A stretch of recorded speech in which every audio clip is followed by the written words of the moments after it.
भारत में digital loan हाल के सालों में काफी बढ़ा है, जिसके संभावित दुरुपयोग को लेकर फाइनेंशियल रेगुलेटरीज के बीच चिंता काफी बढ़ गई है। इस समस्या से निपटने के लिए भारतीय रिजर्व बैंक ट्रांसपेरेंसी बढ़ाने और उधार लेने वालों की सेफ्टी के लिए डिजिटल लोन देने वाले ऐप्स के लिए पब्लिक रिपोजिटरी बना रहा है। इस उपाय से लोन लेने वाले ऐप्स की वैलिडिटी और सिक्योरिटी को परखने में मदद मिलेगी। डेटाबेस में लोन देने वाले ऐप्स लिस्टेड होंगे और वो ऐप्स जो नियमों की अनदेखी करेंगे या अवैध रूप से लोन देने के मामले में पाए जाएंगे, उन्हें इस लिस्ट से आउट कर दिया जाएगा। Transparency would be enhanced because see, these days things like this, online things, these are the ones which are in demand. People are going for this. People have been using digital lending apps, and digital techniques are going to be the future of the day.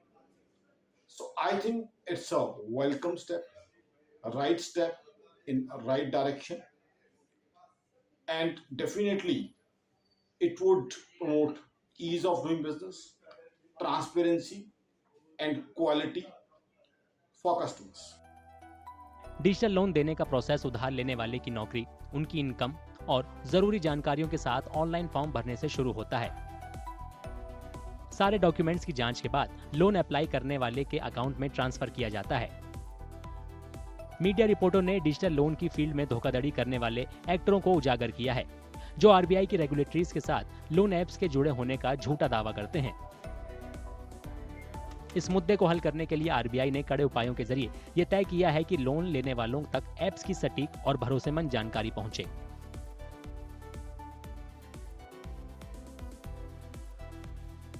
It's a great step forward by RBI and the governor in the right direction in safeguarding the customer interest, because that should be the central focal point for any central bank or as well as for any financial institution as well.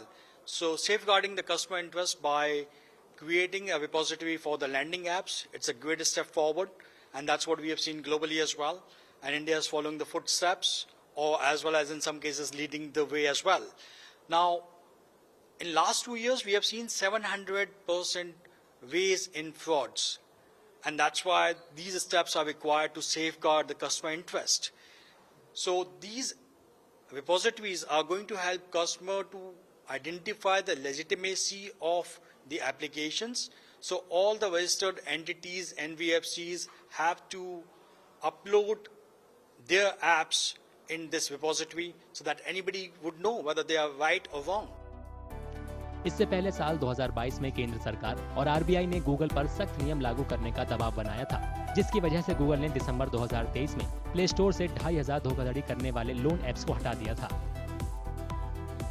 क्या ये कदम digital loan के field में होने वाले fraud को रोकने के लिए काफी होंगे या आगे और सख्त कार्रवाई की आवश्यकता होगी?